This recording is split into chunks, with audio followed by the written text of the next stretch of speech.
Hi, everybody. Thank you for clicking. Welcome to season 4, episode 2 of Poca TV Live. I have a really very special guest today. He is the pioneer of all things reggae. He is an entertainment lawyer and so much more. And his name is LLOYD STANBURY. Here we go.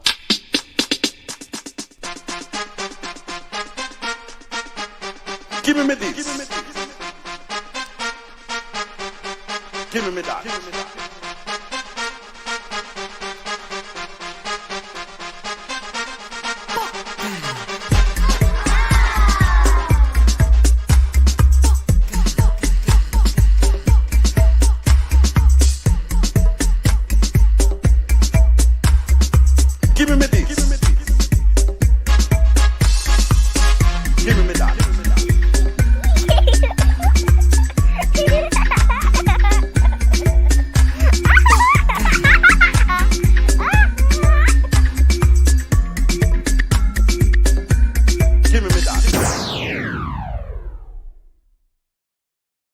So, hi again, everybody. Welcome to this show, season 4, episode 2 of Poca TV Live.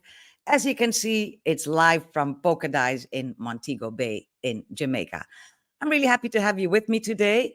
And as I always do at the beginning, is to, thank you for joining. You're taking time out of your busy schedule to be here today, which I much appreciate.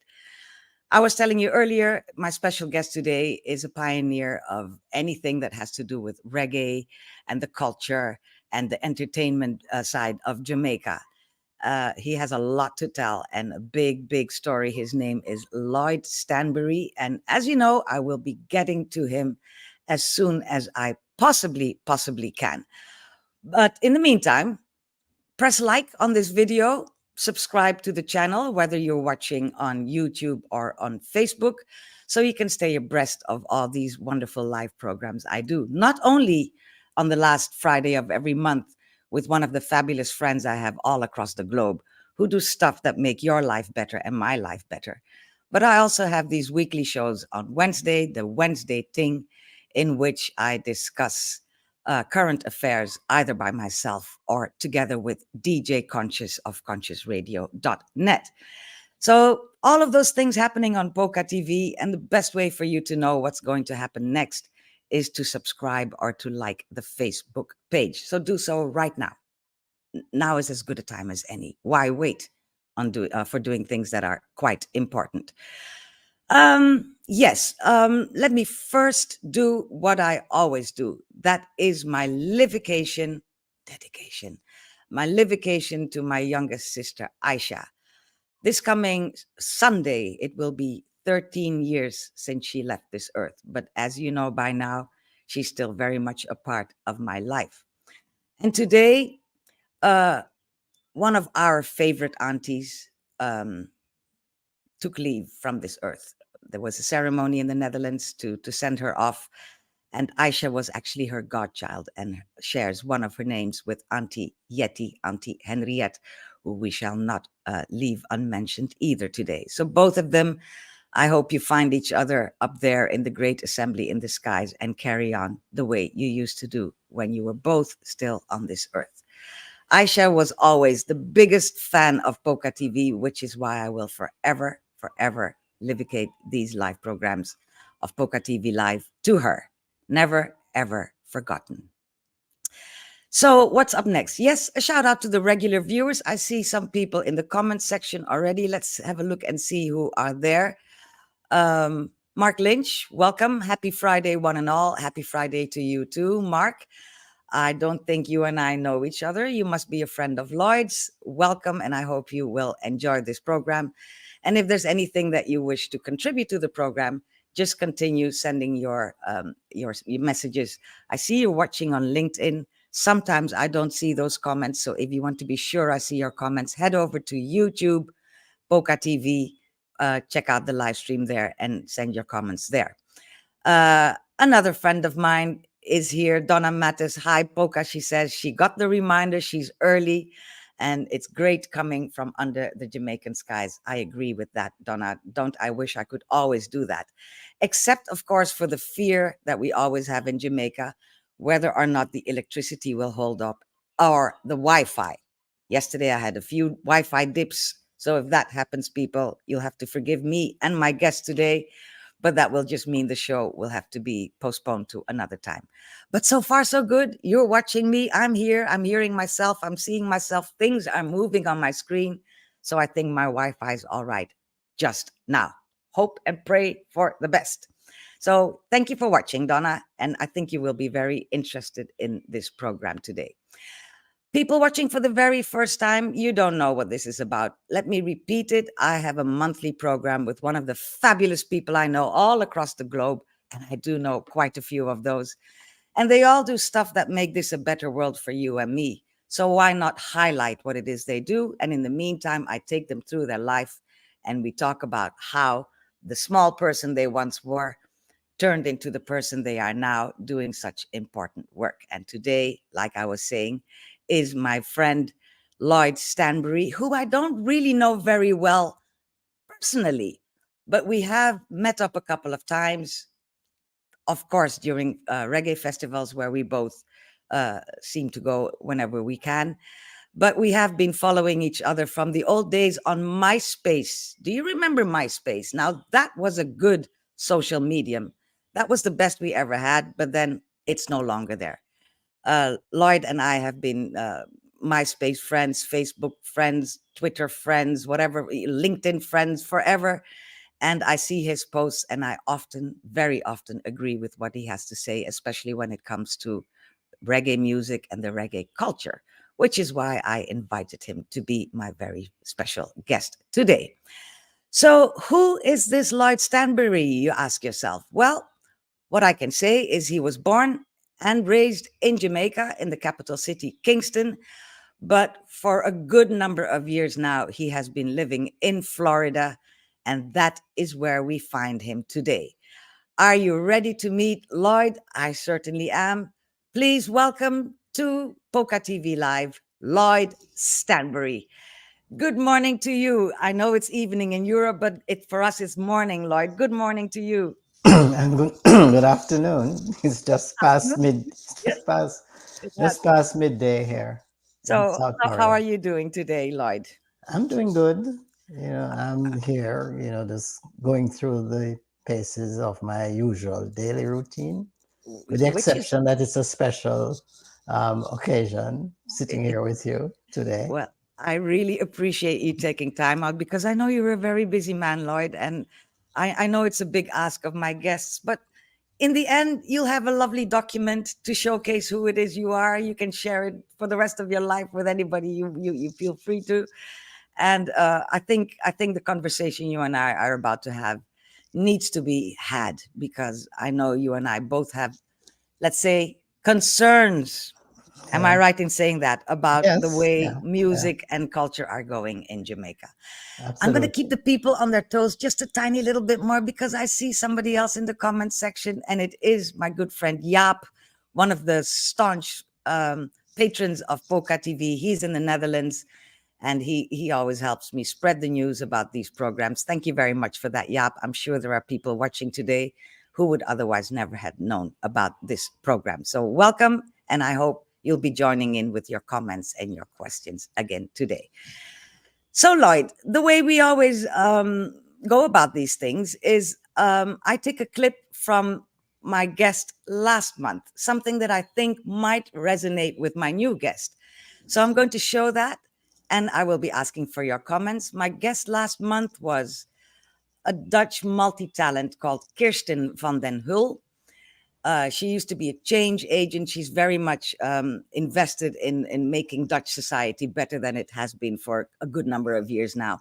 She was a member of parliament for a good while, and she stopped doing that now. She is now the director of Dutch culture, and that is an organization that, what's the word? Um, I'm not even sure what the word is. What she does is share what the Netherlands have on culture with other countries, and they try to come up with projects together to boost culture. This is one of the many things that Kirsten had to say last month. you are now. I think it's been a year since you started doing this, or maybe two. Tell me. Yeah, almost two. Almost two. Yeah. You are now the Here, director of Dutch culture. Explain yes, to people that's outside of the Netherlands what that is. well, Dutch Culture is a platform for international cultural cooperation. So we work with artists here in the Netherlands who have an international ambition, who want to go abroad, work internationally, and we help them along the way. And we also work with Dutch embassies in the focal countries of our international cultural policy, and we are like a bridge between those countries and the cultural sector in the Netherlands. So Yeah. I work with artists and with the Ministry of Culture and with the Ministry of Foreign Affairs. So it's a nice crossroads to be in, and I'm really thrilled to get to work with amazing people here. And the picture. This was actually last week. I just got back from Chemnitz, a city In Germany, Eastern in Germany, and that Mhm. will be the cultural capital of Europe next year. And we had a meeting there with other directors of cultural institutes, Goethe, Cervantes, Institut Français, and we had a meeting about well, what geopolitical developments mean to our work and the importance of cultural relations. Yes, Lloyd. The geopolitical something, she said, and the effect it has on culture. How do you feel about those things? I feel like we need Jamaican culture, a similar type of structure to what she has described, because Yes. I can relate to what she's saying, about interfacing with those places outside of the Netherlands where, the creatives from the Netherlands would like to, expose and share their cultural output. Yeah. So there is no such thing in I think we need yeah. Jamaican culture. Yes, we do. But is there any organization in Jamaica such as Dutch culture? Anything that promotes Jamaican culture, maybe even in the Caribbean, but largely globally? Not in the way that she described it.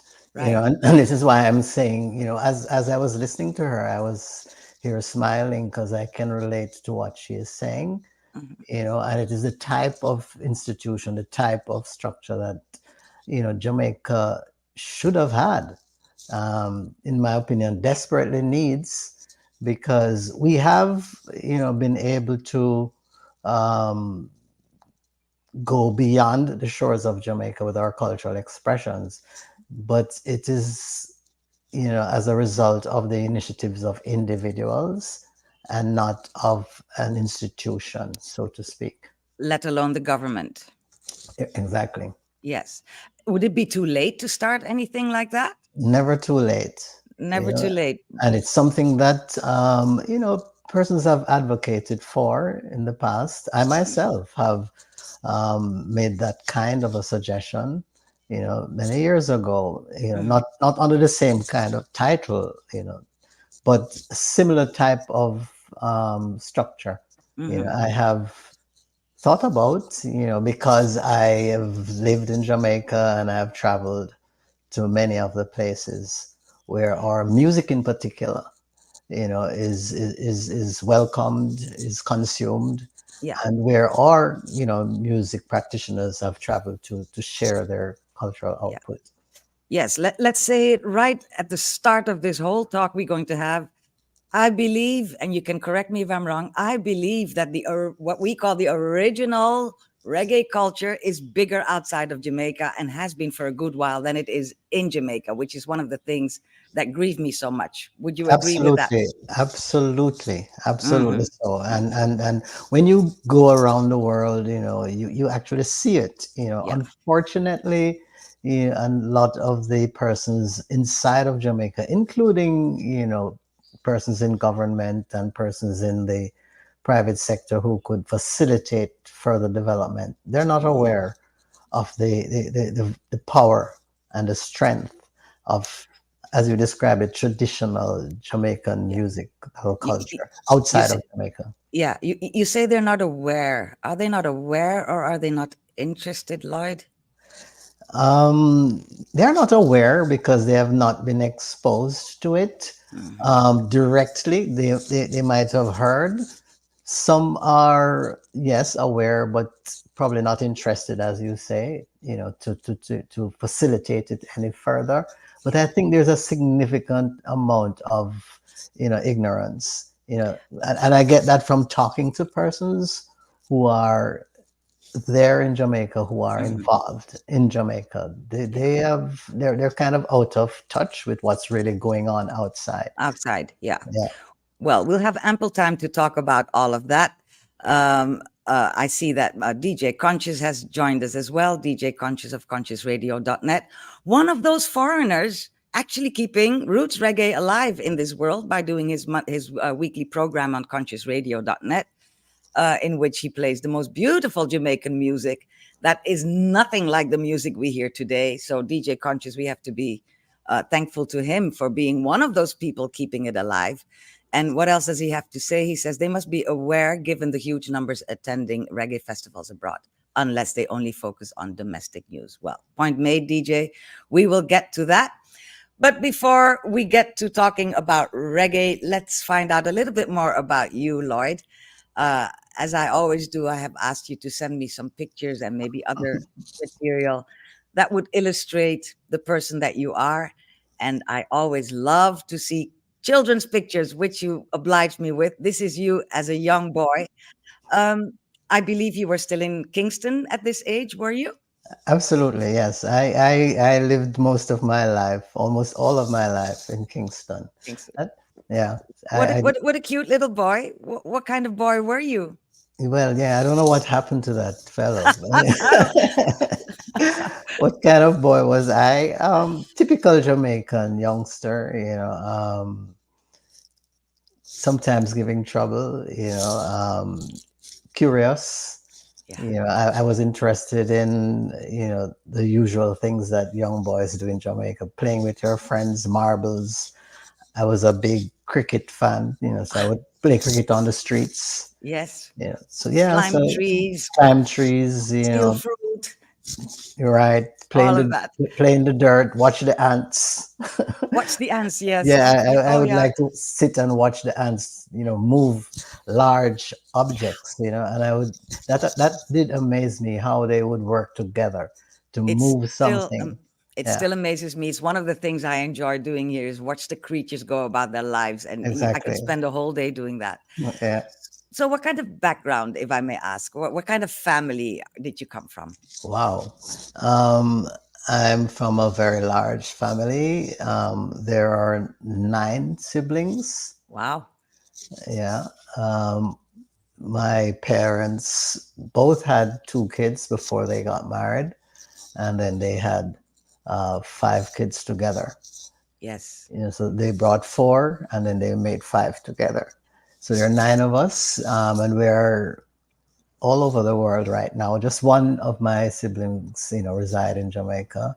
Yeah. I have a brother in the UK, one in Sweden, and several of us are here in South Florida. I see. And where are you in that 9? I'm almost in the middle. Mm-hmm. I have 3 younger sisters. Let me make sure I'm counting right. When it's so many, you have to count. Yeah. Yeah. And then I have 2 older sisters, 3 older brothers. Right. Yeah. Well, lovely to know.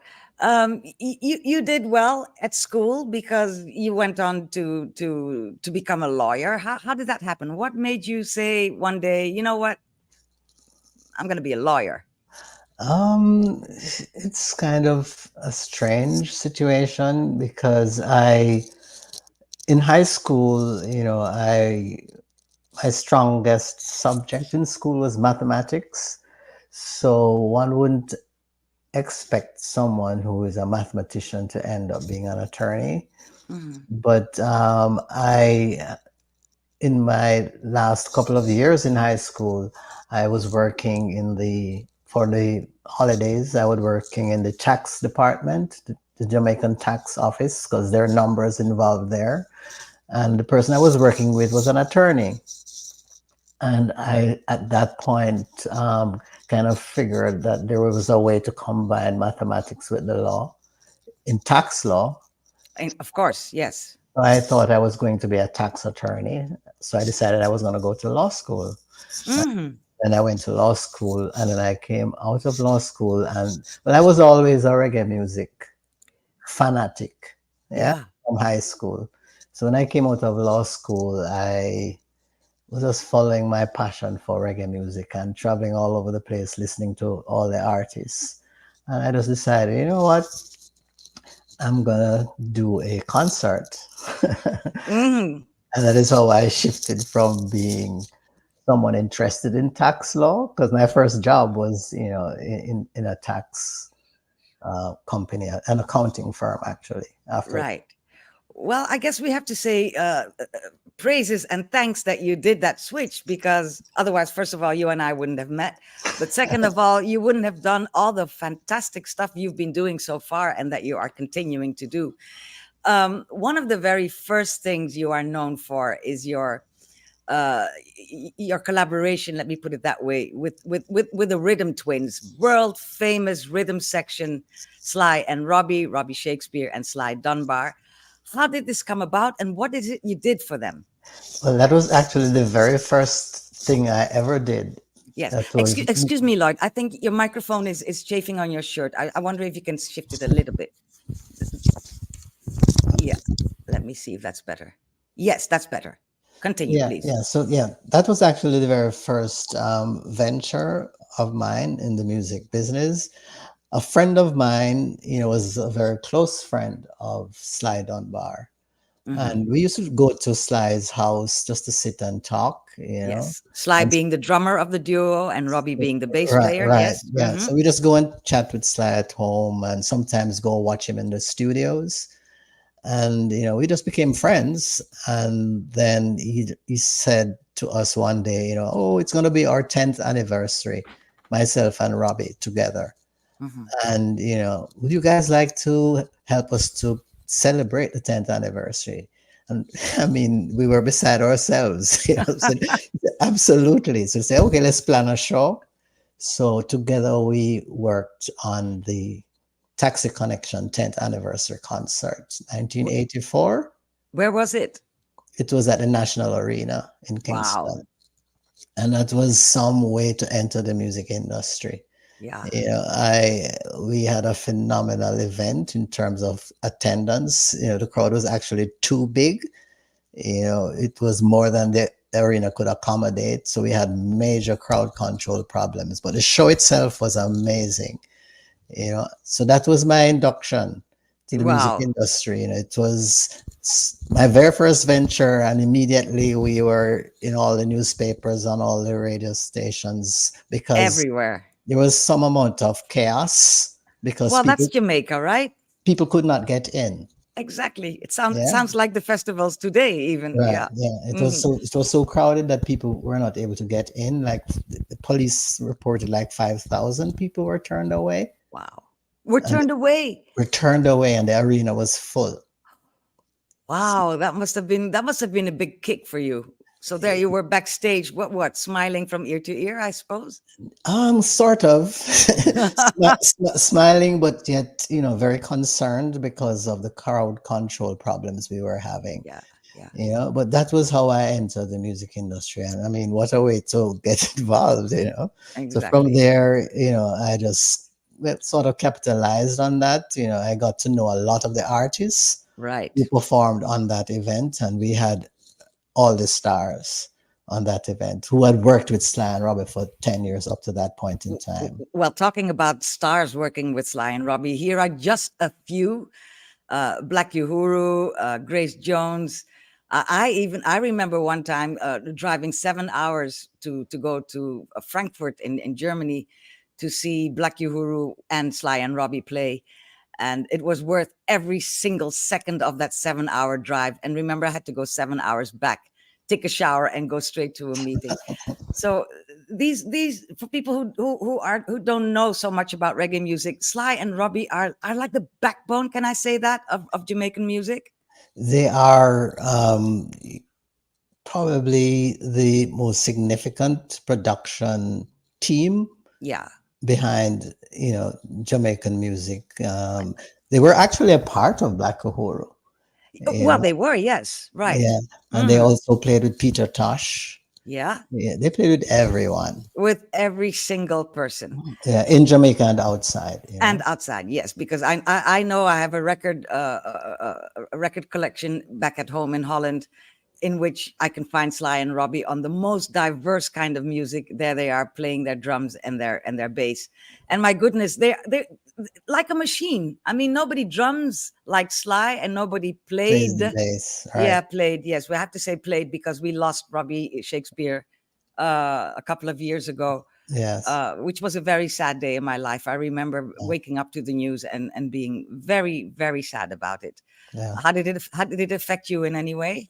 Absolutely. I mean, Mm, these were the guys who brought me into the music industry, right. Yes. without E- without a doubt, And I mean, Exactly. to lose Robbie was very, Yeah. yeah, still trying to come to grips with it, I agree. I agree. I feel the same way. It's as if music will never be the same. Is Sly still very active music wise? Very much so. Yeah. Yeah. Oh, that's good to know. He'll not stop, and we don't want him to stop. No, we don't want him to stop. Keep on drumming, Sly. Keep on Right. drumming. Yeah. So the next big thing that I know about you is that you were yet again at the start of something really huge, being IRI FM, the world's number one reggae radio station. It was in those days. I was here when it started. Talk to me about IRI FM. So RFM came about because I was practicing as an attorney. One of the persons that I got close to was Maureen Sheridan. Mm-hmm. She actually attended the Slan Robbie concerts. I think that's where I met her. And she was writing for Billboard magazine. And she was also a very close friend of a businessman in Ocho Rios called Carl Young. Carl Young, the Right, founder of IRI FM. right. Yes. And he Mm-hmm. had a recording studio called Grove Recording Studio. And somehow he, along with Clyde McKenzie and Bob Clark, who were radio announcers and the managers of a satellite station owned by the Jamaica Broadcasting Corporation. Mm-hmm. They applied for a license because the government was issuing licenses at that time, and they got a license to start a station. And Maureen Sheridan, who was very close to Carl Young, introduced me Yeah. to him. I started doing some work with him in his studio, legal work, and then he asked me to help with the formation of the company for the radio station and the setting up of the radio station. Right. And that is how I got involved in the establishment of IRFM, and I served as the vice chairman of the board of IRFM for several years, Right. and was involved in the programming side of things mostly Right. for quite a few years. Well, on this picture, we see Kabu Ma'at talking to one of the Marleys. Which Marley is that? I'm not sure. That's Okay. Ziggy. Ziggy, that's right. Right. Yeah. Kabu is still going strong on IRI FM. Yes. But you noticed I put the reggae station in inverted commas earlier. I'm not hearing any reggae music on IRI these days. I'm hearing a lot of dancehall, a lot of trap, even African music. But I mean, I hear no Prince Farai, Twinkle Brothers, Dennis Brown, all of that. I'm not hearing them. What say you about that? I'm sad. I really am, because That's putting it mildly. yeah, I'm very sad to see Mhm. that happen to IRFM, considering how we started, and what made us in a matter of a year or two become the number one station in Jamaica. It Mhm. was because we were playing reggae. Yeah, Exactly. and we were playing all kinds of reggae. Yeah, That's and not it. just reggae from Jamaica, reggae from wherever it was coming from. That is Yeah, what I remember. yeah, and people were drawn to that, not just in Jamaica but internationally. And Yes, and the station became the number one station. It was, and yes. somehow, we the station drifted away from that. Mhm. And as you're rightly now saying, there's hardly reggae. There is none. Let's just call Yeah. it by its name. There is none. Well, Yeah. maybe on Friday morning, 2 or 3 tunes. So I'm sad. I'm really I sad am. about that. And Yes. it to my mind, I think in the early years it served its purpose, and then it kind of lost its way, in my view. And that has impacted the whole development of reggae within Jamaica, in my opinion. Yeah. Yeah. I agree. Yes. And of course the station also lost, or I don't know what happened actually, but big names that used to be on doing their shows. Let me just mention Ron Mouchette, who was the perfect morning DJ when he was on Irie. I don't much appreciate what he does now because he doesn't play reggae anymore. Somebody like Elise Kelly, who really kept reggae going, Yeah. gone. Yeah. Big names, and Yeah. the ones who left, they don't know. They don't know. They don't know, Lloyd. Why Yeah. don't That's they? true. Yeah. Yeah. Yeah, yeah. DJ Conscious says he heard in the early, and it's true, DJ, in the early days of Irie FM, people used to climb trees to hold up an antenna to get a reception. I remember those days. This is actually true. So it was a big thing in the early 90s when Irie FM started, and it continued being so for a good number of decades. But somewhere along the way, things changed. I still listen to it, but I listen to the talk shows now. I listen to Sunday Morning, and I listen to Muta, and that is for me to keep abreast of all things non-white, so to speak. I think that's a good way to put it. But for music, no, I go elsewhere to get my reggae music now. Anyway, maybe one day I'll have a chance to talk to the people still working there on what exactly is their plan. A quick mention of another big show you did, the White River Bash. That was in 1991. Uh, Quickly tell us about that. Well, We don't have much time to elaborate, though. well, the White River Reggae Bash was actually a IRFM series. It was a monthly series of live reggae concerts Mm-hmm. presented by IRFM at White River, which is a property that was, owned and managed by the chairman Carl Young Yeah. of IRFM. So every month, we would organize, and I was responsible for pulling that show together along with other members of the IRFM team. And when you say pull it together, do you mean you actually were producing it, like calling artists? Do you want to be on Yeah, the yeah, show, paying their exactly, wages, exactly, getting the exactly. venue together, all of that? And we had quite a few. I think the Morgan Heritage might have done their first performance in Jamaica Wow, talk at about White River giant. Reggae Bash. Gregory Isaacs, Dennis Brown, Frankie Paul. Those were the acts that we had there. Every month there was a White River Reggae Bash for several years So what as an happened to Irish. that? Why did that stop? Well, as I said, IRFM eventually, in my view, lost its way. How did that? Various things happened within the station that caused some of these foundation elements of the station to just fade, Mhm. and Did, did, stop did, happening. did the early death of Carl Young have anything to do with it? Because he was a staunch supporter of reggae music, and he died at a young age.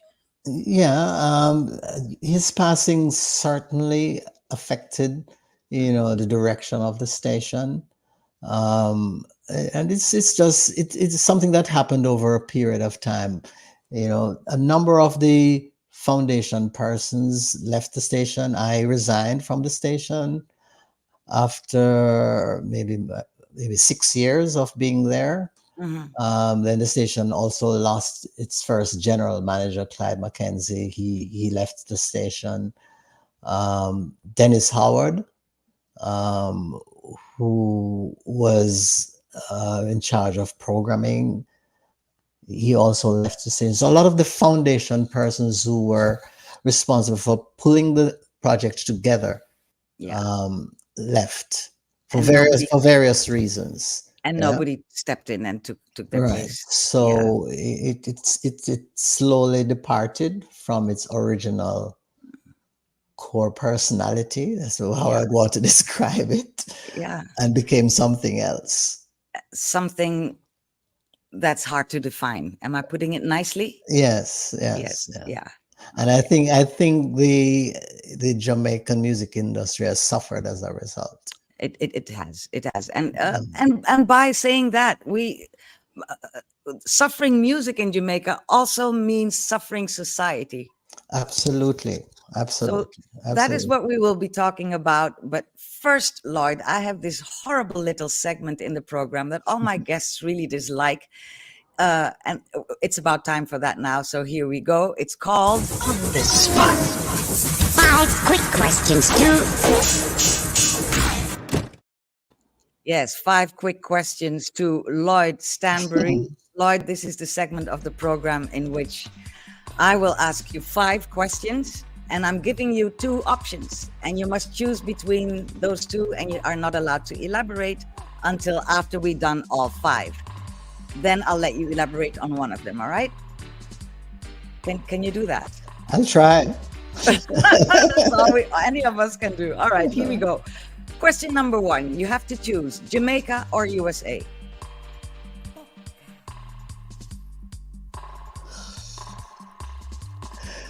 Jamaica. Good. Yet again, question number 2. You have to choose law or music. Music. Music. It's going to get a little harder. Question number 3. Real reggae must include Rastafari. Yes or no? No. All right. Okay. You're pretty definite about that. Number 4. The demise of Jamaican music also means the demise of Jamaican society. Yes or no? Absolutely. Ooh, that one came quickly. That's very painful to hear it so quickly coming from your lips. We'll see which one you choose. The last of these 5 quick questions is one I ask all of my guests. What is the one thing, Lloyd Stanbury, that you would never, ever, ever, ever do again?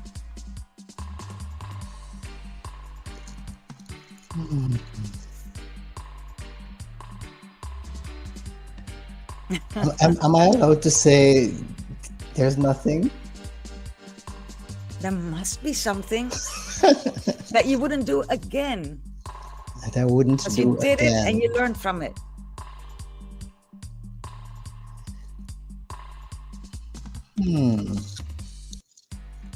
That was extremely hard. You're not finding anything, are you? No, I'm not finding that I would never do again. You'd be the first person in 4 seasons of this program not to come up with something. You know that? Yeah? Mm-hmm. Everybody finds something in their deep, deep past.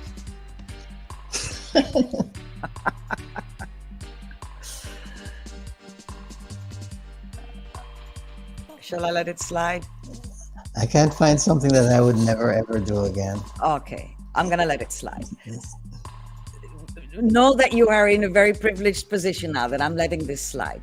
I'm letting you. Okay, you can choose one of those 4 questions on which you can elaborate. So Jamaica or USA, law or music, real reggae must include Rastafari. You said no, and the demise of Jamaican music also means the demise of Jamaican society. And you said yes. You can choose from one of those 4, I guess, in your case. I actually said absolutely. You did. You did. Yeah, because that is what I've experienced, as someone who has been closely associated with Jamaican music. Mm-hmm. And Jamaican music has, both been an expression of what is happening in the society, as well as an inspiration, as well as a teacher to persons. Yeah. We learn the most from the music around us. That is what I have found. Can you elaborate a little? How did that, I'm going to call it upliftment of Jamaica, how did that happen through the music? What element in the music brought about this upliftment? Well, because the music is message music.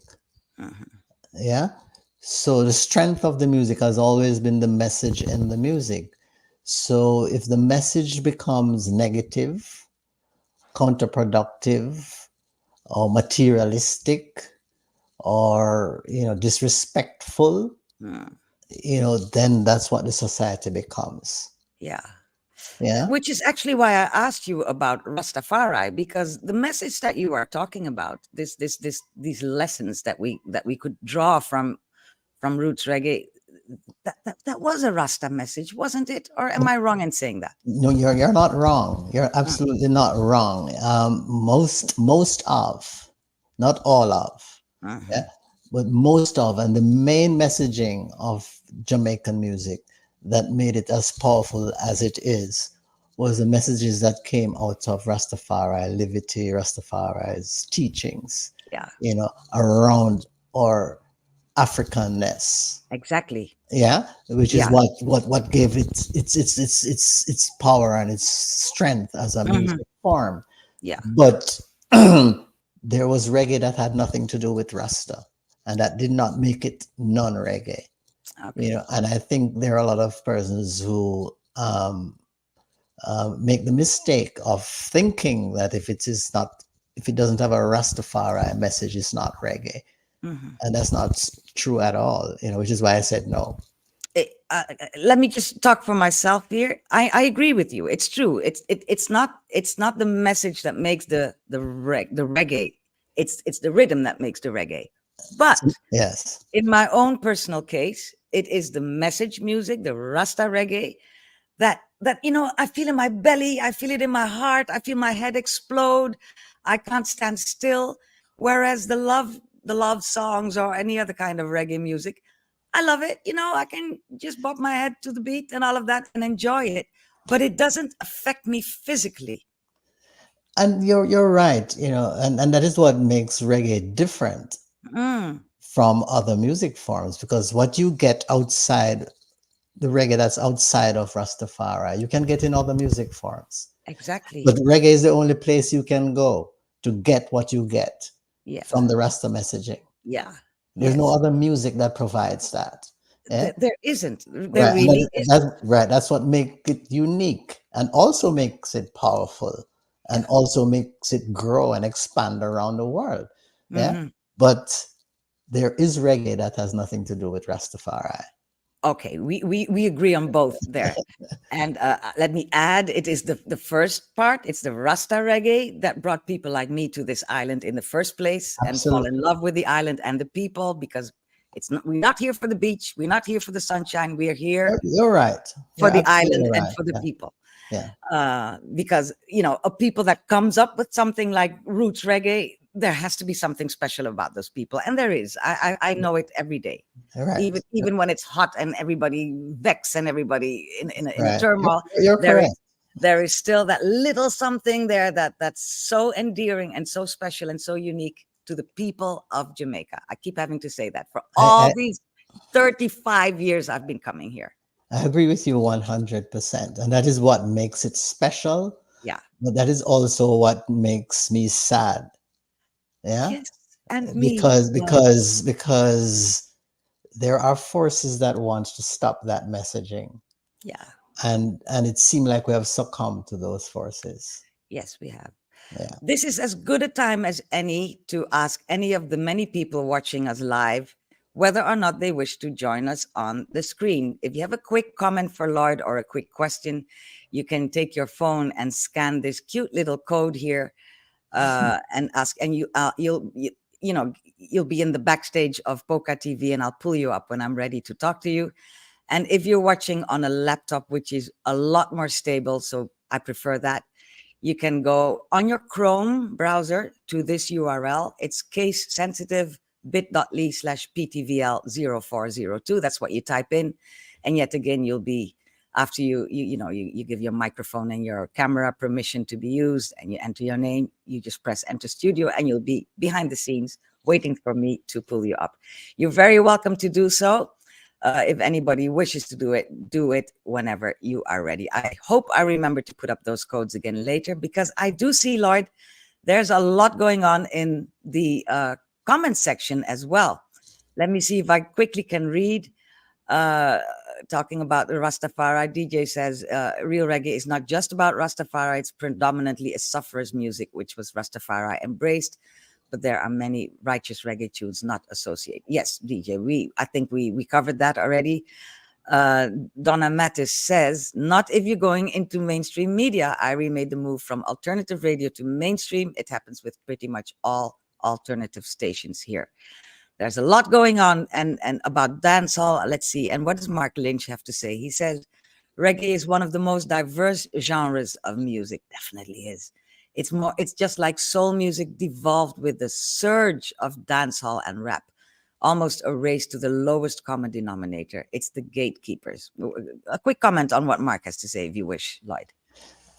Well, yes, I would agree. That it has evolved. You use the word evolved. Devolved, yes. And I, if I were to compare, soul music, rap, reggae, dancehall, music evolves. The younger generations, bring their feel, their taste to the music, and that should always be encouraged. But I also believe that you need to, as I will never be tired of saying what Marcus Garvey says about knowing the history. A person without knowledge of their history is like a tree without roots, is what Marcus Garvey said. Absolutely. And so you can always evolve, but you must do it with knowledge of your past history and culture. Yeah. Or you're gonna be, and when trees have no roots, they die. They fall over and they die. Right. So that is how I would respond to what Mark is saying. Yeah. So yes, we must evolve. And we must. In music, there's nothing wrong with experimenting, because that's what we did to create reggae.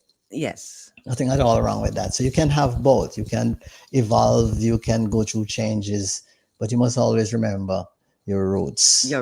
And as you were mentioning earlier, don't make it, to use Mark's word, devolve into the filth that we are hearing so much of. Exactly. Yeah. Moving on in the program, this is just one incident I read about that you were unfortunate enough to be a part of. Talk about devolving of society. You were held at gunpoint at some point in your life in 1996, Lloyd. Let's quickly browse over that, if you even wish to talk about it. Was that in any way linked to the work you do? I don't know. I really don't know. But I was, like so many Jamaicans have encountered, a gunman. Actually, in my bedroom. You were in your bed sleeping like an innocent baby? I was in my bed sleeping at 4 a.m. when I was awakened by a sound, and then the next thing I heard was a gunshot, and the next thing I felt was pain. And I'm not sure why I was shot. Even today, I don't know. Why? But somebody actually entered your house. Right, yeah. And I don't know any Jamaican who doesn't know someone. This is a very sad statement I'm making. I don't know any Jamaican who doesn't know someone who hasn't been shot. Let us sink in just a moment. Yeah, I don't know any Jamaican who can't tell you, oh, my brother was shot, my friend was shot. Every Jamaican knows somebody who was shot. Yeah. Think about that. It's horrific to think about it. It's a whole geopolitical thing I wish we had time for, but let me quickly say what I think about it. I think crime in Jamaica would not be here if it weren't foreign powers supporting the crime, because we must always ask ourselves the question, how can a ghetto boy get a hold of one of those guns? We don't make firearms in Jamaica. No, we don't. We make coffee and we make a little sugar, and we don't make firearms. And we make music. Exactly. Right. Yeah. Right. So the fact that there are so many guns here means somebody has an interest in having Absolutely. Jamaicans shoot each other. Absolutely. Okay. Yeah. Yeah. Let's leave it at that, because as I said, we could fill a whole program with that. Yeah. Let's move back to no, first I want to talk to you about the music industry itself, Mm-hmm. which, as we all know, is changing too. I found a clip of world famous reggae producer Gussie Clark, and he was in a talk show with one name, Teach Them. Teach Them is actually a school teacher who's a content creator now, and he does great programs on YouTube, in which he talks, much like Poca TV Live, in which he talks to people who are relevant to anything with the music. So at some point, Teach Them wanted to know from Gussie Clark what it is like to be a producer these days. Here we go. Oh, it's not starting, is it? Hold on, let me just try again. Sometimes this happens. It might have something to do with my Wi-Fi. Let's see if I can get it to work now. Where is it? Where is it? Here. Let's see if it comes on. It's not. How do producers make money? How did producers make money? English language difficult, so Mr. With you. It is difficult now for producer to make money because music is not being consumed in the way it was 20, 30 years ago. How producers made money years ago is when records were physically sold. You make the record, you manufacture it, you sell it. You made money that way physically. Nowadays, because of the whole streaming and even the numbers that has to be streamed for it seemingly meaningful, Right. I see it difficult to make money unless you are involved in other areas of the artist's life. Okay. Whether you're a manager, whether you're a publisher, whether you're something else, and you're tied into another income stream. But make money alone from selling of records, extremely difficult. These days. Yeah.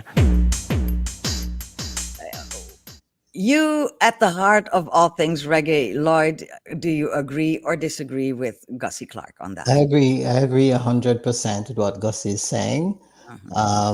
Because the industry has changed significantly. The way the public consumes recorded music is totally different. It's all about streaming these days. And it's only the technology companies that are really making the money from streaming. Yeah. You mean the platforms themselves, Platforms the Spotifys and all of themselves, that? Yes. Yeah, because what they pay to the creatives whose content they're streaming is 0.000, several zeros before you get to a number, a real number, percent of what is generated from the streams. And what has happened is that the technology has moved faster than the law and the regulations, and hopefully we'll find a way to catch up. I know here in the United States, they have recently put a new piece of legislation before the parliament to try to get the streaming platforms to pay more to the creatives. And because all they did ever was create the platform, and now they sit back and run their money. Yeah. So while streaming has revived the recording industry, because there was a time when we were thinking it was doomsday, that the recording industry was dead, and there were declines for several years, and then streaming came and we started to see increased revenues from recorded music. But that the increased revenues that we have been seeing in the last 5-10 years, it doesn't filter through to the creatives at all. It's just the platforms that's getting all the money. Still platforms. Because he's absolutely correct. So as a producer, there's very little for you to get out of the recordings that you participate in. So you have to align yourself with the artists. Right. You have to become their manager. So you go on the road with them and you get a portion of their live income. Which is exhausting. Going on tour, absolutely, anybody is exhausting. Yeah. So he's correct. He's totally correct. So we have to keep pushing, to have the laws and the regulations adjusted so that the platforms are forced by law to pay more to the creatives. And there's another thing. A producer used to be the guy with a big studio, the artists come in and he does his work. But these days, Lloyd, everybody thinks they are a producer. We all have a laptop. We just do a little something, make a rhythm and sing upon it and release it ourselves. Yeah. So the technology, and there's nothing wrong with the technology making it easier for us No. to do anything, So the technology has made it easier for persons to make themselves into producers. They need a laptop or a good cell phone.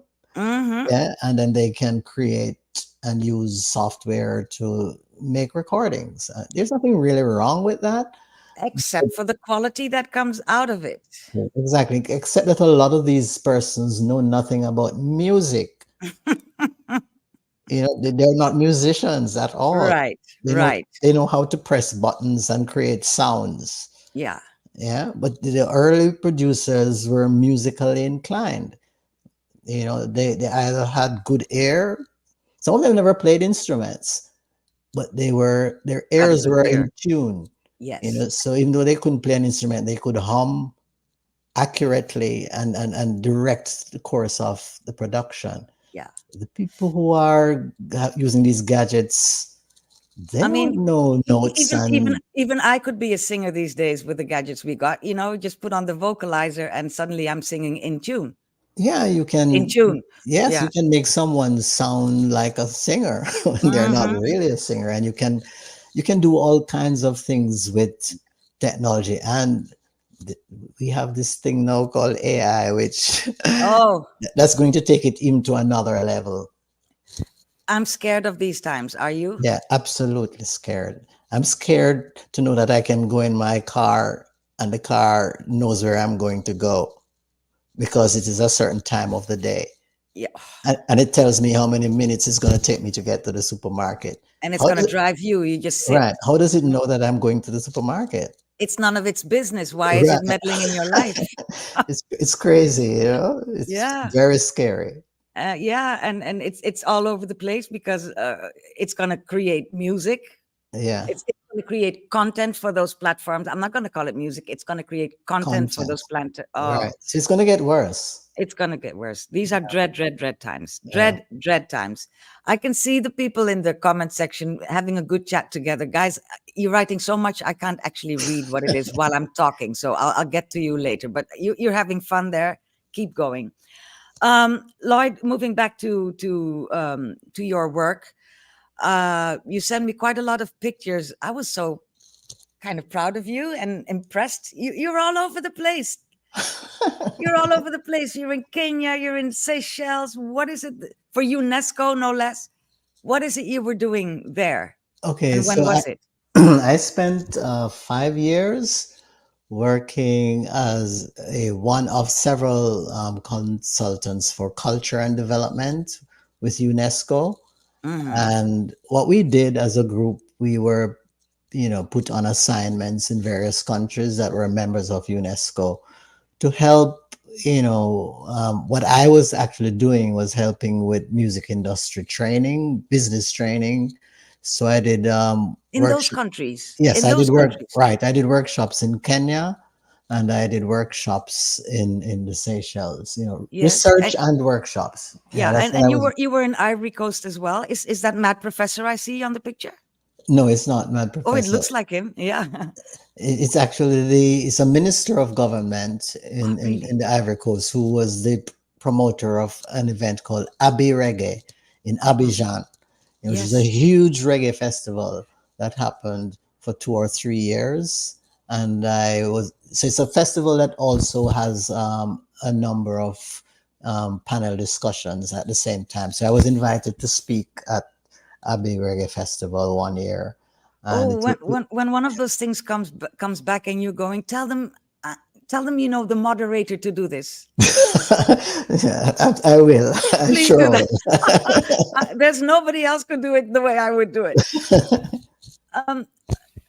I traveled in a couple of African countries, and reggae there. I mean, if you go to a little dusty little village somewhere off the map, you're going to find posters for reggae there. And my heart bleeds when I see these things abroad and I don't see them here. Yes. Africa is actually, as a continent, is actually the place where reggae is most popular. Yeah. Yeah, and a lot of people are not aware of that, It's a 'cause daily staple almost. yeah, that's what I experienced Mm. traveling to all the African countries that I went to. That reggae was extremely popular. It was kind of I was shocked. I Mhm. mean, because you hear stuff, but until you go and you see it, and you go into a club in Nairobi on a Friday evening, and they play the Mighty Diamonds, and everybody in the club is singing every song word Knows for every word word. Right, right. So and singing at that's, the top of their lungs. yeah. I don't see that. I think Kenyans love reggae more than anyone else in the world. Well, count me out. I know every tune. I'm the person always singing in front, and I know every word of the old reggae. Mhm. We must plan for this. We must do a grand tour of Africa. You and I, we'll come up with a plan, Lloyd, and we're gonna do this thing. Yes, we are. We are. It's growing in my mind already as I speak. Does it resonate with you? You think Yes, you're feeling yeah, it does. it? Okay, we're gonna plan for that. Quickly onwards to all the accolades you've received. I mean, I mean, you're the creator, I think, of Reggae Month. Am I right? Okay, so I participated in the creation of this thing we call Reggae Month when I was a member of the board of the Recording Industry Association of Jamaica. Mm-hmm. We actually wrote a letter on behalf of the board to the then Prime Minister requesting, because we were planning an event called the Reggae Academy Awards in Yeah. 2008, and at that, we thought it was fitting that we request of the um, Prime Minister at the time that they officially declare the month of February to be Reggae Month. Yes, And because it's Black History Month, and it's Black in History comes Month. Mr. Stanbury, said that's not enough. We need to add reggae to it. Right, and because reggae is the music that speaks the most about Black history. Right, Yes, so right. it's not in conflict with Black History Month, Mm-mm. and it's also the month of the birth of Bob Marley and And and, Dennis Brown. and Dennis Brown, and even though we never officially declared it, reggae was the month where most reggae was. February, sorry, was the month where most reggae was played because everyone played reggae on Bob's birthday. Exactly, So we said, exactly. let's just formalize it. Yeah. So that was the thinking behind making the proposal. And then Minister of Culture, who's still the Minister of Culture today, Babsy Babsy Grange. Grange, we see her on the picture Right. there. But she Hmm. did a lot to push that through and to get the Prime Yeah. Minister at the time to agree to make Yes. that, to have the Governor General of Jamaica make that declaration. So it was an initiative that started with the Recording Industry Association of Jamaica while I Yes, was a member of the board of directors that's right. there. So it She was our she's initiative. and she's doing her part, isn't she? The minister. Absolutely. Since Yeah. then, the government has embraced Reggae Month Mm, and has supported it over the years. But I think the industry players should have continued to play a more significant role, because Reggae Month is not something, it's the people's thing. hmm. It's not something that should be projected as a government project, because it really it wasn't intended to be that way. I But it understand. now is presented as if it is something initiated by the government. Mm-mm. Government did a lot to support it and sustain it over the years by Mm, funding it and supporting the organizations that were involved. yeah. You know, Mark says he thought every month was Reggae Month in Jamaica. No, except in DJ Conscious's household. He says every month is Reggae Month in his household. Yes, it is, DJ. You're doing your part. We know that. More accolades. You received, Lord Stanbury, and I'm proud to be calling you my friend. You received the Order of Distinction in Jamaica for everything you do in this field. Talk to us about that. well, yeah, that is something that the government of Jamaica does every year. In various fields of activity, not just in music. So in 2017, I was listed among those in that year from the music industry who were going to receive this Order of Distinction in recognition of what I had been doing in music and media. And yes, it is, good to be recognized for your efforts, even though that's not what you're working for. You're not doing it for accolades, really. You're No, but you're doing it because it's necessary. At least I yes, am doing it because it's necessary. but it's nice to be recognized. Yes, it's nice to be recognized, but Yes. it is sometimes it is even better to feel that what you're saying is not just appreciated, but is being utilized, because you preach a lot of stuff for years which seem like it falls on deaf ears, Yeah. Yeah. and I've had that experience, which is hard to, and then see the results of not following through on suggestions that have been made, not just by myself but by many other persons. It's kind of bittersweet, It is. yeah, I can understand that. Yes. yeah. But like I say, congratulations. Mark was congratulating you too. He also says it's your calling. Uh, uh, and do you play any instruments yourself? Good question, Mark. No, I don't. I try to sing in the shower. And in the car, you're like me. I don't play any instruments. I actually did buy myself a guitar many years ago, and Oh, I never got around to learning. oh, I used to play the piano, but that was classical music, and that had nothing to do with my deep, deep, deep love of reggae music. But I'm like Yeah. you, the shower and in my car is when you'll hear my cat-like sound pierce your ears. But it makes me feel happy. So what is this? Conscious saying, Mr. Stanbury, I'm relieved the unfortunate debacle with Luciano was resolved. And that's we have no time for this now, DJ. Sorry about that, because it's going to take us on a sidestep view, and we never know when we're going to come back to the line. But there is something you want a quick remark there, Lloyd? Well, there are a number of artists who make mistakes with Yes. contracts. Yeah. Yeah, because sometimes they are in a hurry, Or and they're they very don't eager. and they just don't pay attention to documentation, and Right. it comes back to bite them, and sometimes they don't even know that they were making a mistake at the time, because they're just in a hurry to accomplish something. Yeah. And it happens all the time. Yeah, I think that was one of those occasions. Right. Yeah. People can just Google it, because, like I said, we can't Yeah, go on that sidestep now. yeah. It's time to talk about stuff you do now. You're very involved in an organization called Majesty Media. And I Yes. know some of that has to do with a mutual friend of ours, Sister Irie. And guess who's been waiting backstage from the start of this program just to say a couple of words to you? She's there. Sister Irie, can you let me unmute you? No, I can't. You have to unmute yourself, Sister Irie.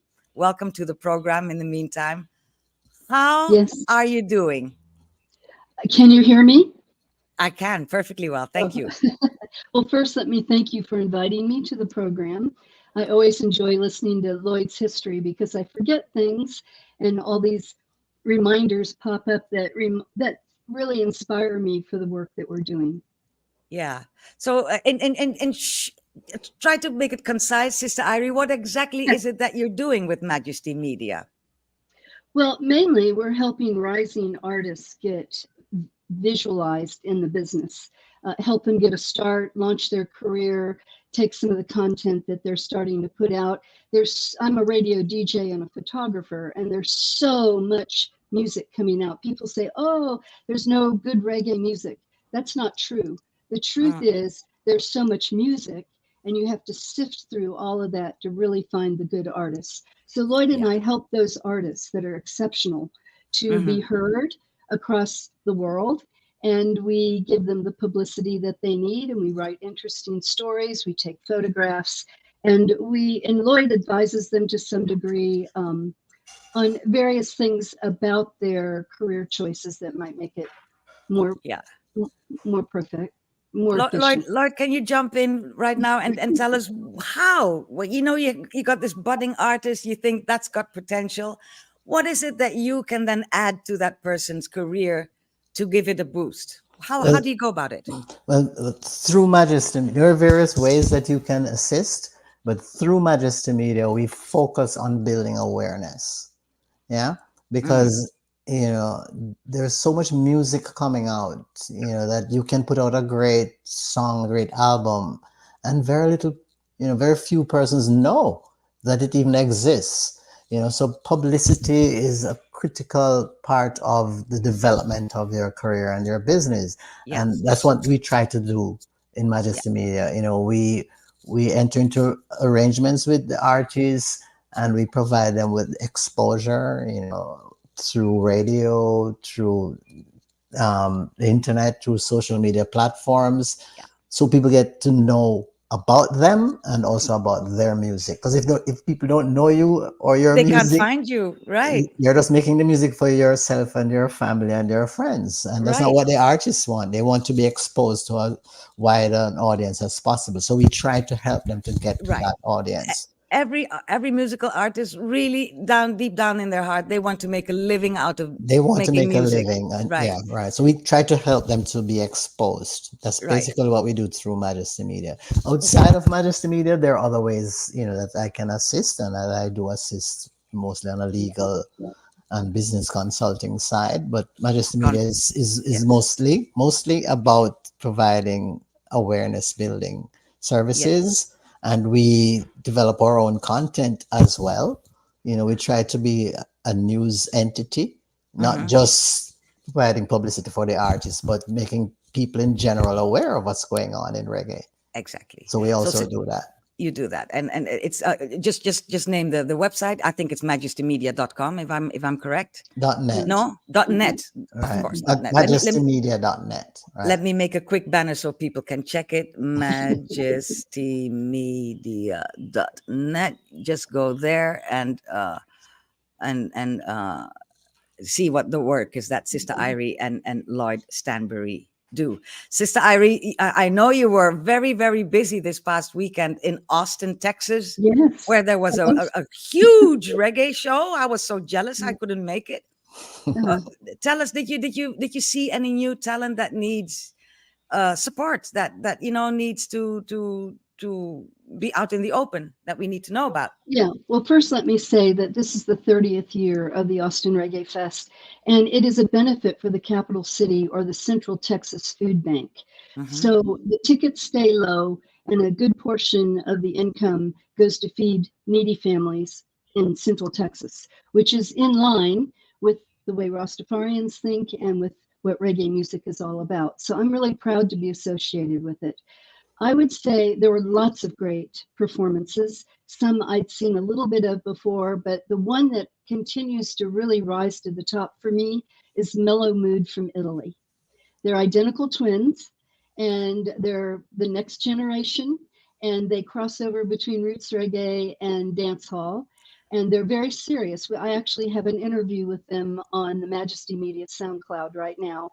But everybody in the audience was just overwhelmed by how great they were. I haven't heard the music yet. I do love the look. They got this look going on that's going to be it's going to attract attention, right?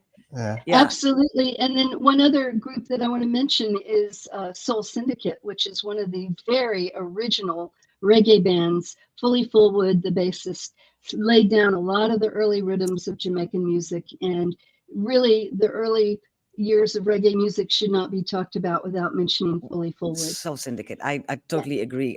Earl Chinna used to be in with them, didn't he? Earl Chinna was with them. Yes. Santa Davis, Tony Chin. Lloyd, can you help me? Who else was there? On keyboards, I keep forgetting his name. His name, that's right. Me too. But he's well known. Yeah. This was the first time in 40 years that the originals had come back together. Oh, and wow. So this was a very special event, and people were just overwhelmed with, when you, like you said, when you feel the music, yes, that's what happened. The whole field filled up with people who were just so enamored by what they were witnessing. It's so hard to describe to people who've never experienced that. But there's a saying in reggae: "Who feels it knows it." You can tell by looking at people. Do they feel it, or are they just listening with their ears? Because those who feel it, they look different. They are happier. They are stronger. They are ready to go all night. Right? Am I right? Totally. And went all night. Well, not all night, but we went late into the night with pouring down rain You see, during and you the don't even care because the music is playing. Yes, yes. Lena Ike and Elba Rossi were both playing during the rain, which was unfortunate, but still, you receive the benefit of the music. Wow. Well, I think it's wonderful that that the two of you. Are there more people involved in Majesty Media that I should mention at this point? No, it's just both of us. It's the That's two yeah. of you. So how did you ever link up? Because Sis Irie, I know you have a past in Jamaica, but is that when you met Lloyd? How did it go? I met Lloyd many years ago when he was putting together it was an event, it was like an award ceremony The for Reggae reggae. Academy Awards. Yeah. Yes. Right. And I applied, even though I was American, I didn't know if I would be welcome. And I applied, and Lloyd got back to me and said, "Oh, absolutely. With what you've done in the music industry, you would be welcome." So that's how we first got linked. And then we started doing some traveling to various events and following up with artists. And that was started in 2012. So it's been a Right. while. But Majesty Media started in 2016. So I guess it should be the three of us touring the world. Absolutely. You need a photographer and a writer. Yes, we do. We need both, Sister Irie, because I'll be there moderating and making video for Poca TV, and why not for Majesty Media? Well, let me say that the interesting thing about Lloyd and I is we have very different personalities. And being an attorney, he has that very attorney black and white view of the world, and succinct and to the point. And I'm more of an artist type that has an outside view of things. And so it's a mix of talents and skills that most of our clients are really excited about. Yeah, Lord, does it make it hard to work with Sister Irie? The fact that she's more into the feeling side of things and you're into the numbers and the rules. Well, I've spent most of my life working with artists, so I know what to expect. And I know what to expect from creatives. Yes, you need that side to come up with your numbers that you crunch, and you're right. Exactly. Well, it's wonderful. Thank you so much, Sister Irie, for joining us. You're very welcome to stay in the backstage if you wish. I will remove you from the screen now. Perfect. Thank you very much. No, thank you, because I know you're feeling a little poorly today, and yet you made this huge effort to be part of this program, and you never told Lloyd, like you didn't know this. This was a little surprise for you. Yeah. So thank you, Sister Irie. By all means, feel free to remain in the orange room. If not, go about your life and do whatever it is that you have to do. But thanks again for joining. Many blessings. Yes, thank you so much. Yeah. So Lloyd, I know you don't like surprises because Sister Irie told me that. There you go. You had a surprise. How was it? Yeah, it was good. It was good. It was because good, Majesty Media has been, a project, very dear to my heart, and I mean, we have accomplished quite a bit in terms of helping artists to get the exposure that they, need to advance their business and their careers. Yeah. Let's pull up just a few of those examples that you were involved in. Big names now, these nowadays, Chronix, Protégé. Are these artists that you actually gave that little boost that they need to become who they are now? Well, I would think so, because I was involved with both. Protégé first, as his attorney, working along with his mom, who was his manager, and in the developmental stages of his career, I might have worked with him for about 3 years when things were coming together, and through Protégé, I actually met Chronix. Yes. The two of them that did a couple of tunes together as well. And I also worked with Chronix in the formative years of his career as well, along with his then manager, Daddy Barnes. Yeah.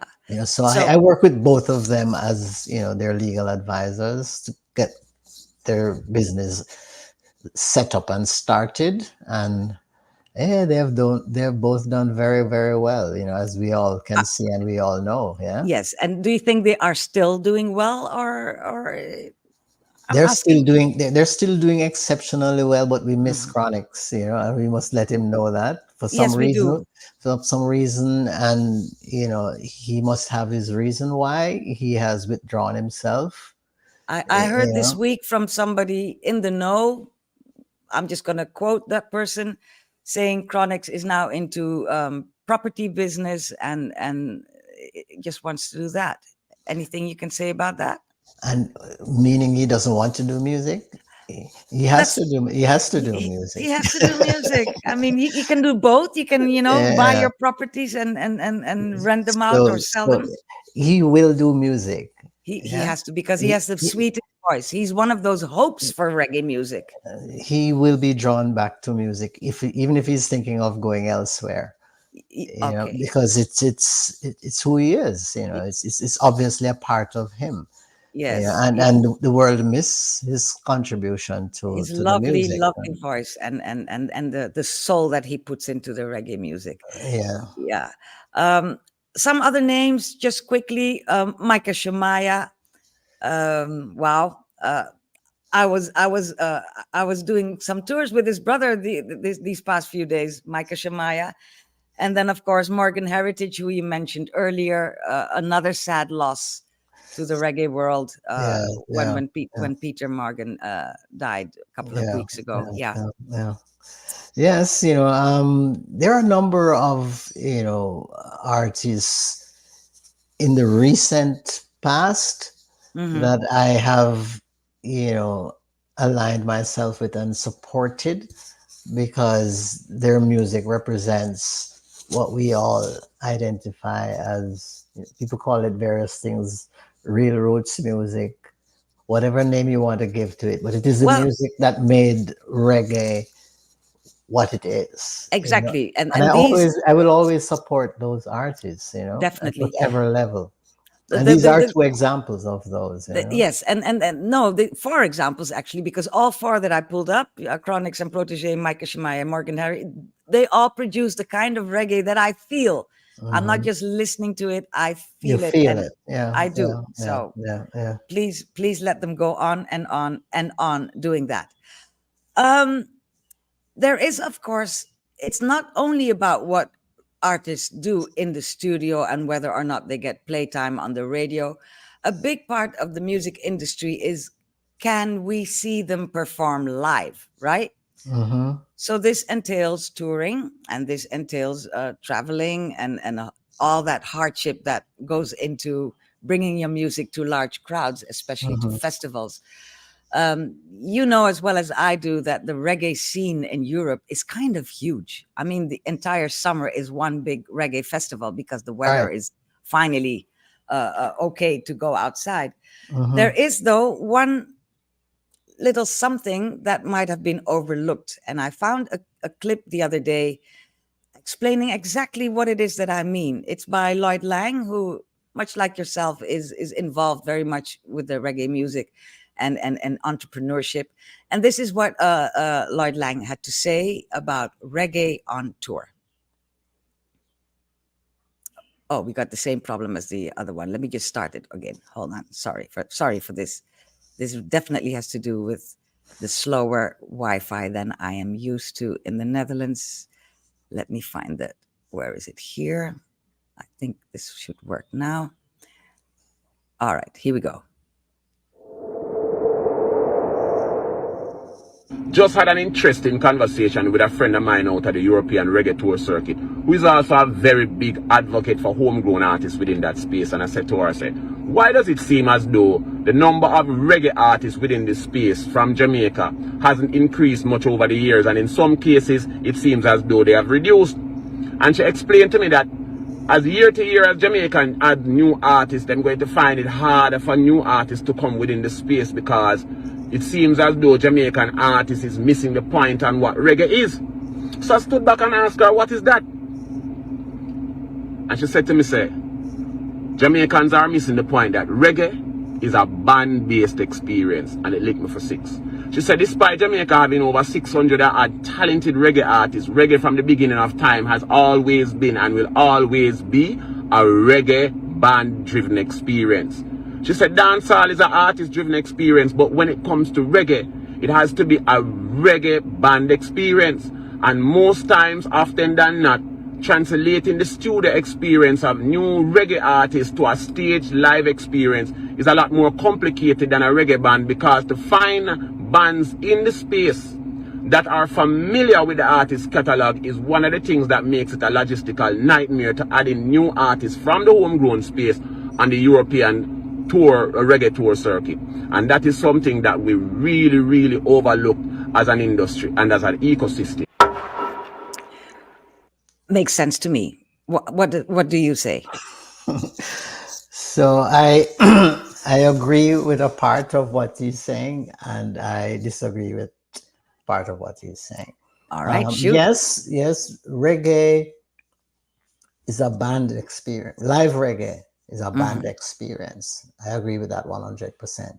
But I don't think the artists have forgotten that. Yeah, I think it's a challenge for the artists to do that. Why? Because it's expensive for an artist to travel with his or her musicians to Europe or to the United States.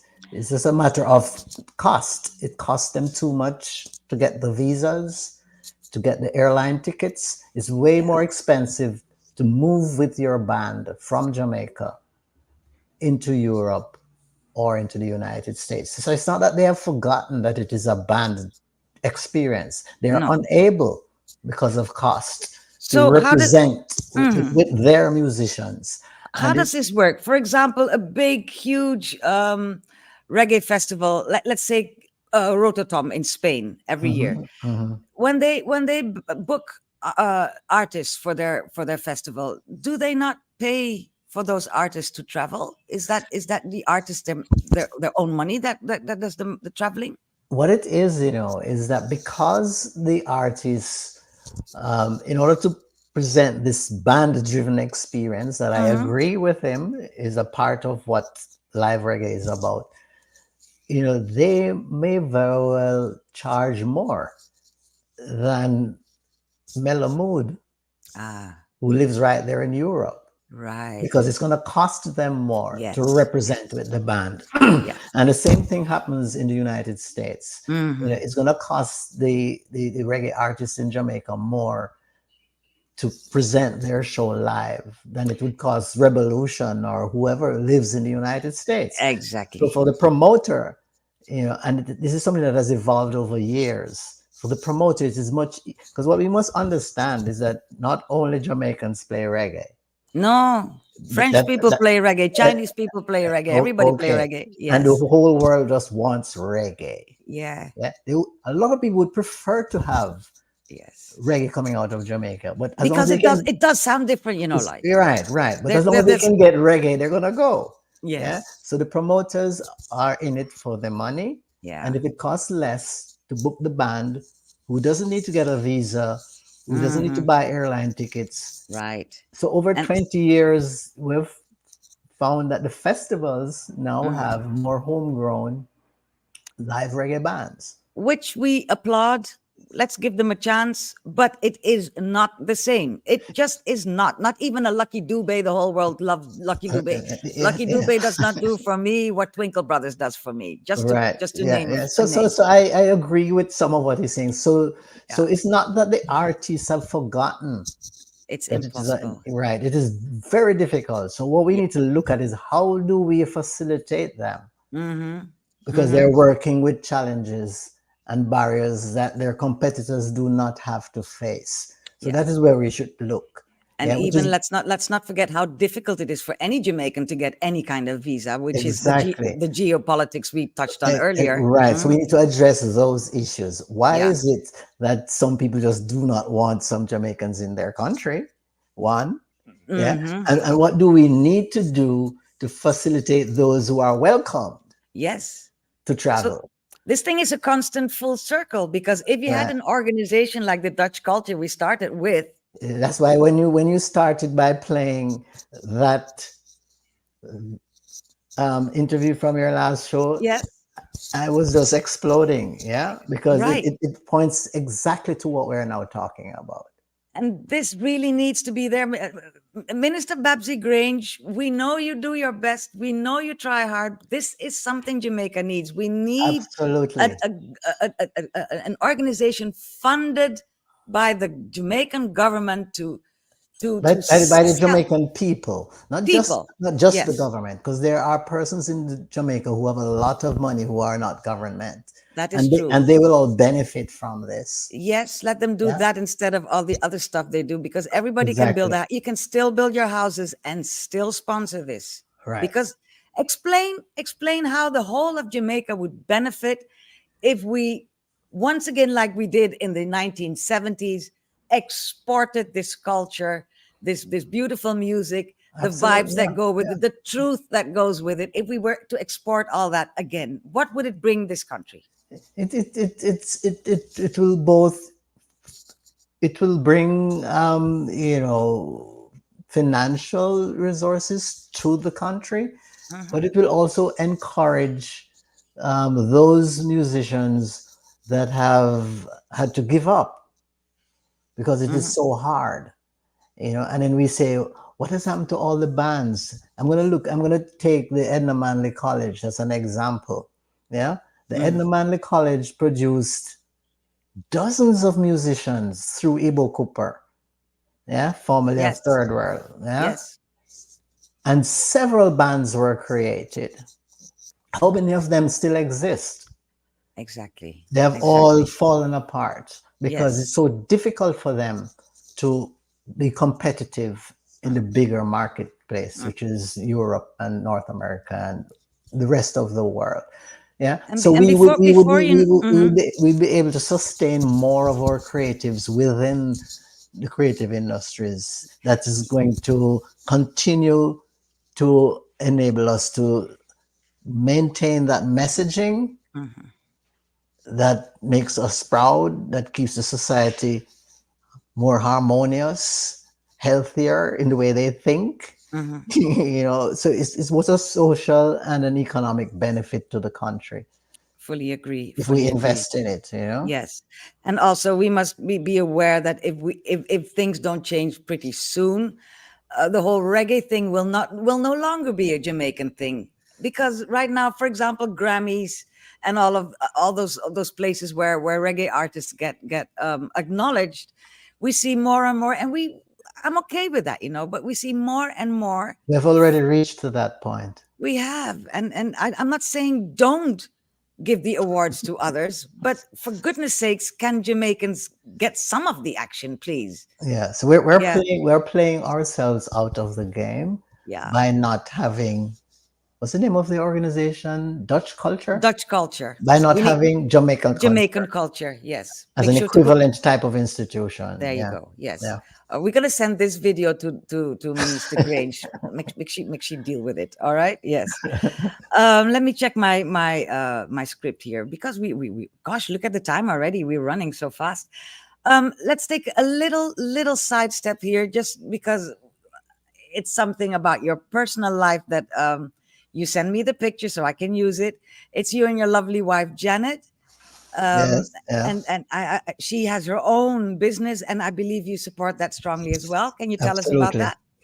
Yeah, well, my wife has been, Janet, she has been involved in, she's a company called Herbalife for Mm, 30 years. Or, yes. yeah, 30 years. Yeah. Wow. Which is a health and nutrition company, which, I live every day, Yes. so because of the business she does, I try to have a healthy, nutritional lifestyle. Well, we can tell by just looking at you, Lloyd, that it's I, working. I, I really do try, and so does she, and it has benefited both of us. I Yeah. mean, she is recovering from kidney surgery that she had to have recently, and everyone is amazed at the speed of her recovery, which is attributed to the fact that she went into it with a very healthy body. Body. Yes. Right. Right. So she was able to recover faster than most people who have had the same kind of surgery. I'm happy to hear that. Really happy. She, as well as I do, that what she also needs to do is to take a dip into one of the many, many natural springs we have in Jamaica, which Yes. are full of healing powers. Yeah. But Yeah. from what I hear from your story, she's doing fine, and I'm happy to hear that. Nutrition is key. You It are is. what you eat. You definitely are. Yes. It is in Jamaica that I changed my eating habits, and Yeah, I can tell in the mirror what that did for me. So I know it's true. absolutely. Yeah, it is Yes. totally true. Yeah. Yeah, it is. Um, well, we almost rounding up. Let me just tell my lovely viewers that next month I will be back here with a new Poca TV live. That will be on Friday, May the 31st at 6 o'clock Central European time. It's always the last Friday of every month. I don't have a guest as yet. I might find one, or I might do one of my specials. It all depends on what comes first. If I find somebody who's ready and able to be my guest, then. If not, I will do one of my special programs. There's always so much to tell about Jamaica, for starters. That, my look on Jamaica. And whatever it is, there will be a show on Friday, May the 31st at 6 o'clock Central European time. So yes, Lloyd, while we round up slowly, is there anything that is left unsaid or unasked? Anything that you think we should definitely still mention? Yeah, well, I just wanted to probably mention something that I'm very actively involved in here in Florida. It's an organization that I was invited to become a part of, called the Island Space Caribbean Museum, which is, as the name says, it's a museum established here in South Florida that is telling the story of Caribbean history, heritage, culture, and how Caribbean people have impacted North America. So the entire Caribbean, not just And Jamaica. the entire Caribbean, the entire Caribbean, including the Dutch Caribbean, if I might Yes. say so. Yeah. The Spanish-speaking Caribbean, the French, Yeah. well, they would say Creole. Yeah. Yeah, so the real Caribbean, yeah. So we represent that in the museum in terms of telling the story as to where it all started, And what can we see in the museum? Well, we have an archive that we are still developing, where we have ancient artifacts and stuff that represents our history, from way back in slavery through, the colonial period, emancipation. Yes. All of that is represented in the museum, or art, or sports, or political accomplishments of Caribbean people. Yes. All of that is represented in the museum. Excellent. And there is, of course, so much overlap between the histories of all these islands here, because they are all and that's the reason for mounting this museum, because the history is very similar. It's almost the very same experience that we have had. It's interesting. Last year, for a television program in the Netherlands, I toured the Dutch islands in the Caribbean and Suriname, the country where I was actually born. And what I noticed there, Lloyd, and maybe you can explain, those people who are in the know of their history, of where we come from, of our culture that was brought to these shores from Africa, all those people who knew had their training in Jamaica. Can you explain? Really? Yes, they all got their awakening, like myself. They got their awakening in Jamaica. Why? Well, it might be Marcus Garvey. Maybe. It might just be him, because, he stepped out. Yes. Yeah. Over 100 years ago. He stepped out there into the world. He did. And he spoke. And he inspired the likes. He inspired exactly. Of Malcolm X and Martin Luther King and all those people. So he was an inspiration that caught the attention of everyone who came through that history of coming from Africa into the Western world. So he might have inspired people to focus on Jamaica, and some people probably traveled to, or Yes, if well, they well, never most traveled to, they paid attention to what was happening in Jamaica. right. Well, those people I'm mentioning on the Dutch islands and in Suriname, they all actually went to the university here. They Okay. went to the Okay. University of the West Indies and Mm-hmm. did some, I don't know, anthropology, or I don't know what kind of subject they did, but it was their awakening. So something good's coming out of Jamaica still. Yes, absolutely. Absolutely. We need to cherish that, and we need to Yeah. build on it. Yeah. I attribute a lot of that to Marcus Garvey. I really do. Yeah, Yeah. yeah, yes, yeah. A quick look at what Donna says. Donna says we are speaking about economic ideology, and if we are a free market economy, then the state has no place in private industry. This is still about when I said Jamaican government should be working towards spreading this culture and this message. Yeah, can I respond to that? I Mm-hmm. mean, we're not asking the state to become music promoters or music producers. Mm-mm. Yeah, we're asking the state to support culture as a tool for development. Yeah, that's what we're asking the state to do. Yeah. To remove barriers and to Exactly, facilitate. because there are right now there are barriers in place stopping you from forming Absolutely an right. organization. I hear Yeah, what you're yeah, saying. yeah. So We're that's what. not asking them to get involved in No, the stay business home. of culture at all. Stay home. Only Babsy can come when we do something nice. But yeah. Well, I guess that's all I have to talk about with you today. I could go on for hours and hours, but you have a life too, Lloyd. I'm sure you have other things to do. This is my So life. this is your life. This is This what is you my do, life. and you do it so very well. Yeah. So let me stop this end this program by saying, as we were saying earlier, a lot of what's going on in reggae and even Rastafari these days is not in Jamaica. We're finding it in Europe, we're finding it Mhm, in Africa, we're finding it in Asia as well. There's a mhm. huge reggae scene in places like China and Japan. Did you know? Yes, you knew that. Of course you knew Yeah, that. yeah. It's everywhere. So those people are carrying the torch and are making sure Rasta and reggae do not escape our attention. And one of those people is my good friend from Germany, who you might know, Uwe Banton. Have you ever heard of Uwe Banton?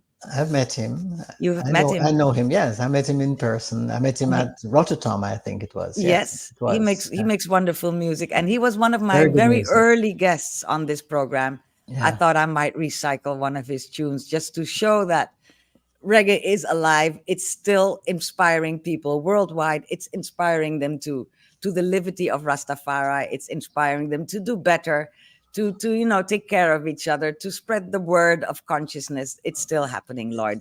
It's not It lost. will never stop. All we need is for Jamaica to be part of that movement again. Absolutely. You got Yeah. that right. I All agree right. with you.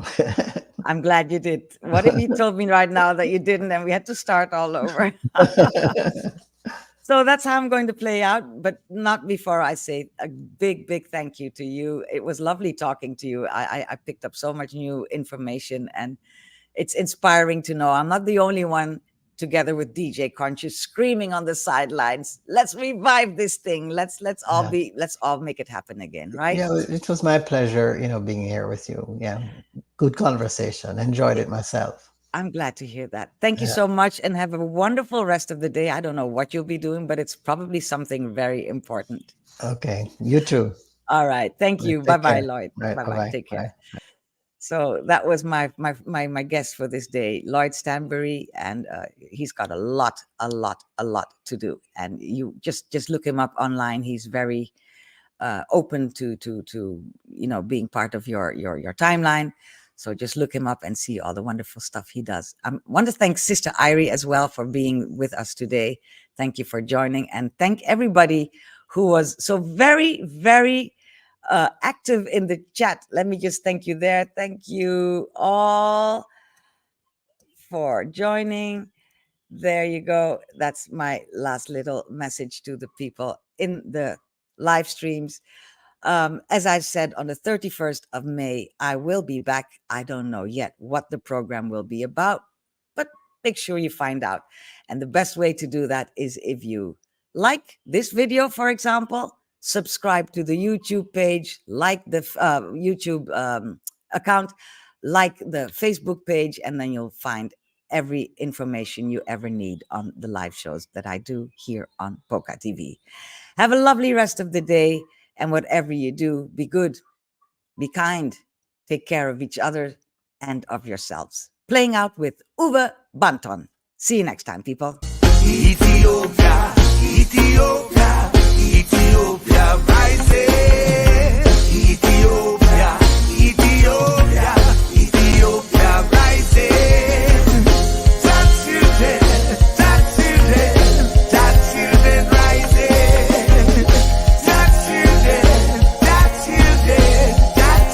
rising. What kind of world are we living in? So many innocent suffering. Rampant greed is the common creed. The rich and poor will